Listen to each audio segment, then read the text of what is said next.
नमस्कार साथी, एक बार फिर से आप सभी का बहुत बहुत स्वागत है। उम्मीद करते हैं आप सभी स्वस्थ होंगे, अच्छे होंगे। आज हम आपको बताने वाले हैं राजस्थान सरकार यानी कि राजस्थान में कांग्रेस सरकार में बहुत बड़े बदलाव किए गए हैं। हाल ही में 4-5 दिनों में राजस्थान में गहलोत सरकार में बहुत बड़े बदलाव किए गए हैं। अभी हम आपको बताने वाले हैं कि डिटेल में कि राजस्थान में गहलोत सरकार में क्या क्या बदलाव किए गए हैं। 10 बड़े बदलाव हैं, हम आपको बताने वाले हैं। दोस्तों, वीडियो को शुरू से अंत तक देखें। साथ ही हर दिन अपडेट रहने के लिए चैनल को सब्सक्राइब करें, बेल आइकन को दबाएं और नोटिफिकेशन सेलेक्ट करें। साथ ही इस वीडियो को लाइक करें, अपने दोस्तों के साथ भी शेयर करें। साथ ही में कमेंट कर बताएं कि क्या राजस्थान में कांग्रेस सरकार की जगह बीजेपी सरकार आ सकती है। साथियों, राजनीति में आगे बढ़ने के लिए धैर्य होना बहुत ही जरूरी है, क्योंकि लाल बत्ती की गाड़ियां सलाम ठोकते सरकारी अफसर और नेता की गाड़ी के पीछे दौड़ लगाते कार्यकर्ताओं की भीड़ किसी भी आम आदमी को बहुत आकर्षित करती है। लेकिन इस फील्ड में जोखिम बहुत ज्यादा है, आपको हर कदम फूंक फूंक कर रखना पड़ता है।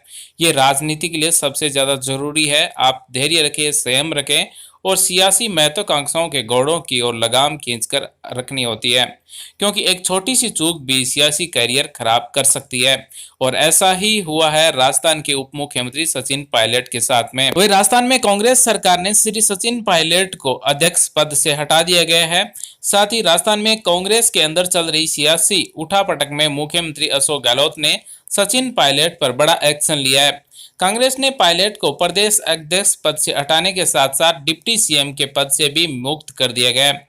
वहीं बीजेपी के लिए अब सिर्फ फ्लोर टेस्ट ही आखिरी रास्ता बचता है। गहलोत द्वारा किए गए बहुमत के दावे पर न तो सचिन पायलट और न ही बीजेपी को भरोसा है। ऐसे में अब लगातार फ्लोर टेस्ट की मांग उठ रही है, जिस पर मुख्यमंत्री अशोक गहलोत ने कहा है कि भगवान ने भी इतनी अकल दी होती कि फ्लोर टेस्ट की मांग कब और कैसे उठाई जानी है। वहीं राजस्थान में सियासी भूचाल खड़ा करने वाले प्रदेश के उप मुख्यमंत्री सचिन पायलट की ओर। पायलट प्रदेश कांग्रेस के मुखिया हैं, राज्य की सरकार में उप मुख्यमंत्री हैं, केंद्र सरकार में मंत्री रह चुके हैं और उम्र है सिर्फ 43 साल। यानी कि उनके पास काफी समय अपने लक्ष्य को पाने के लिए, यानी कि राजस्थान का मुख्यमंत्री बनने के लिए। वही ऐसा लगता है कि वह थोड़ा जल्दबाजी कर गए, क्योंकि ऐसा नहीं दिखाई देता कि उनकी बगावत के कारण गहलोत सरकार गिर जाएगी। ऐसे में बीजेपी को भी उनकी जरूरत नहीं है। तो सवाल ये उठता है, आखिर उन्हें हासिल क्या हुआ और क्या उन्हें इससे कुछ सियासी नुकसान भी हुआ है। वहीं बीजेपी के बड़े नेता आए दिन कहते रहते हैं कि राजस्थान में मेहनत पायलट ने की और इनाम किसी और को मिल गया। ऐसा कहने के पीछे मंशा साफ है कि पायलट की सियासी आशंकाओं को उभार कर राज्य सरकार को अस्थिर किया जा सके।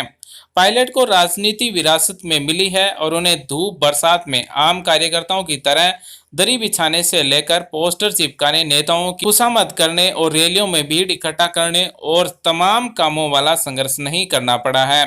शायद इसलिए वह इस बात को नहीं समझ पाए कि बीजेपी उनके पक्ष में बयान देकर उनसे एक सियासी गलती करवाना चाहती थी और उसमें वह सफल रही। वहीं इस सियासी भूचाल पर राजस्थान के मुख्यमंत्री का क्या कहना है, इसके बारे में हम आपको बताएं तो पूरे प्रयास कर लिए उनके बाद भी जब देखा गया कि उन्होंने तय कर लिया है कि बीजेपी के साथ में सौदे हो चुके हैं और ये नई पार्टी बनाएंगे। पहले कहते बीजेपी में जाएंगे, लोग तैयार नहीं हो रहे तो नई पार्टी बना लेंगे। तो पार्टी तोड़ना संविधान के अंतर्गत, कानून के अंतर्गत यह भी लिखा हुआ है, एंटी एप्लीकेशन बिल, यानी कि 2/3 होते हैं तो जाकर आप पार्टी तोड़ सकते हो। 20 लोगों से पार्टी नहीं टूटती है।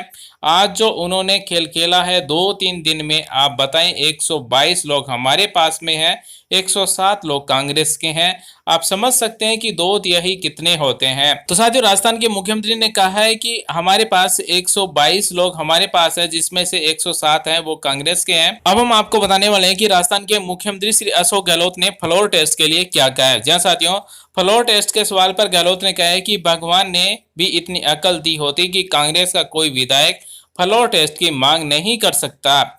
उसे अगर कोई शिकायत है तो विधायक दल की बैठक बुलाने की बात कर सकता है और वहां पर अपनी बातें रख सकता है। और अगर मुख्यमंत्री या किसी मंत्री से सहमत नहीं है तो उसे इस्तीफा देने की बात कह सकता है।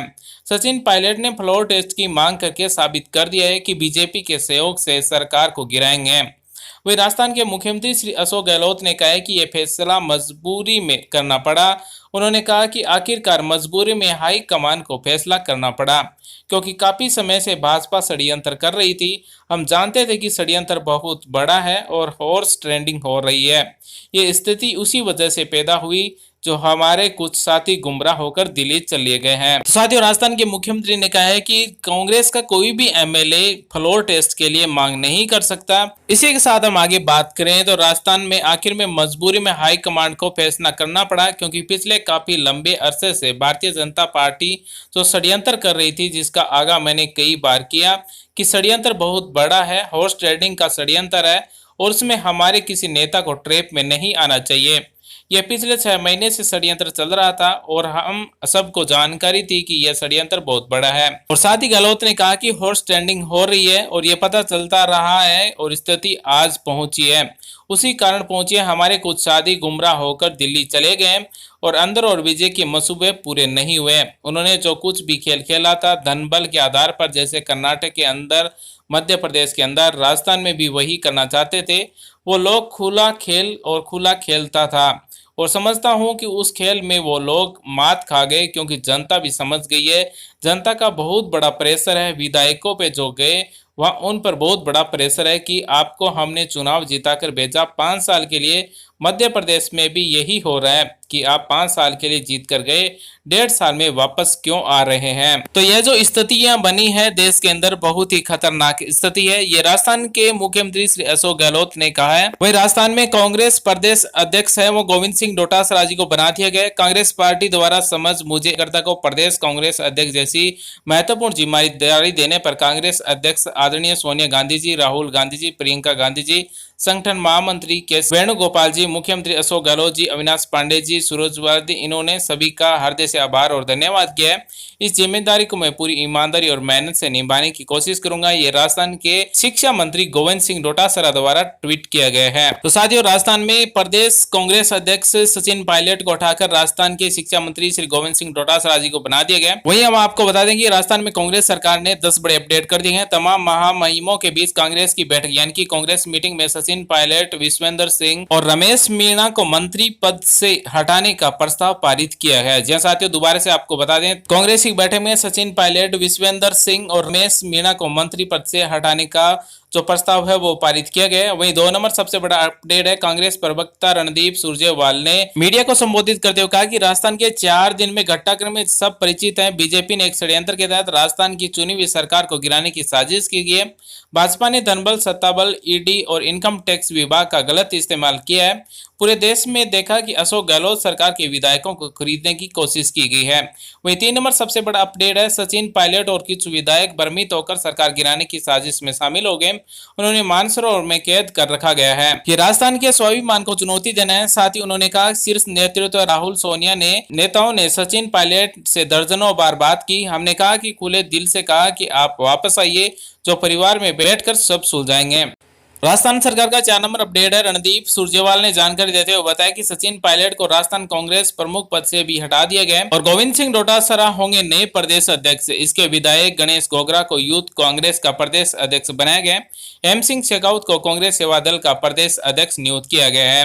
वहीं 5 नंबर सबसे बड़ा अपडेट है। रणदीप सुरजेवाल ने कहा है कि ताकत कांग्रेस नेतृत्व ने सचिन पायलट को इतनी कम उम्र में इतनी ताकत दी, उतना ही नहीं हुआ।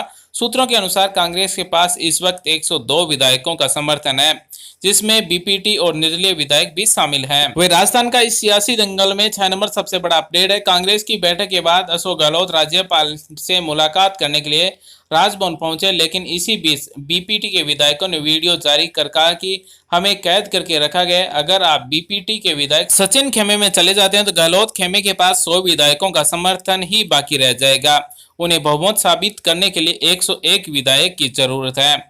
वहीं इस पूरे मामले पर बीजेपी ने बयान जारी करके कहा है कि अब विधायकों की परेड की अंतिम विकल्प है। वहीं राजस्थान सरकार का 8 नंबर अपडेट है। बीजेपी के सूत्रों के अनुसार भारतीय जनता पार्टी ने पायलट से किसी भी तरह का वादा नहीं किया है। बीजेपी कोई कदम ले उससे पहले सचिन को अपनी स्थिति साफ करनी होगी। सूत्रों से मिली जानकारी के अनुसार पायलट की अगुवाई को लेकर वसुंधरा राजे से चर्चा अभी बाकी है। मुख्यमंत्री पद के लिए फैसला विधायकों द्वारा ही लिया जाएगा। वही 9 नंबर अगला बड़ा अपडेट है। अशोक गहलोत के करीबियों पर आयकर विभाग का छापा दूसरे दिन भी जारी है। तीनों ग्रुपों पर आयकर विभाग की छापेमारी अभी जारी है। अभी तक की छापेमारी में लाखों रुपए कैश और अहम दस्तावेज बरामद हुए हैं, जिनमें विदेशों से भी पैसे का लेन देन शामिल है। वही राजस्थान में मामले की शुरुआत रविवार को तब हुई जब सचिन पायलट अपने समर्थकों के साथ दिल्ली पहुंचे। सूत्रों ने दावा किया है कि वह बीजेपी के नेताओं के संपर्क में हैं और वहीं सचिन ने साफ किया कि वह बीजेपी में शामिल नहीं होंगे। तो दोस्तों आप हमें कमेंट कर बताएं कि राजस्थान में गवर्नमेंट अब किसकी बनेगी, या फिर कांग्रेस की ही रहेगी या फिर बीजेपी की होगी। आप अपने विचार है वो कमेंट में जरूर दें। उम्मीद करते हैं हमारे द्वारा दी गई जानकारी आपको अच्छी लगेगी, समझ में आएगी। फिर भी सवाल विचार तो आप में कमेंट करें, हमारी तरफ से रिप्लाई किया जाएगा। वीडियो देखने के लिए धन्यवाद साथियों, थैंक्स फॉर वॉचिंग। आपका दिन शुभ हो। जय हिंद साथियों।